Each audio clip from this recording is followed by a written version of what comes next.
كسلانة ونايطة، وحركتها بالبيت بطيئة كتير وبتسل البدن والعافية، بتمشي مثل البزاقة، ويا من تراها هلكانة وتعبانة وفطسانة، ومن شو ما بتعرفي. قديش عمرها؟ 22 سنة. بس وينك الصبية؟ إن قالت لك جعت صدقيها، وإن قالت لك تعبت كذبيها.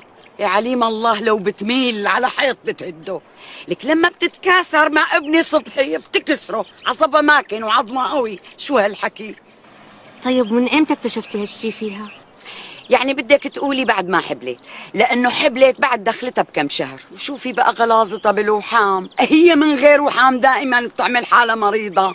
إجاها بقى الوحام وزاد دلال تقبريني على مرت عمي جاي على بالي كيت، ومرت عمي جاي على بالي كعت.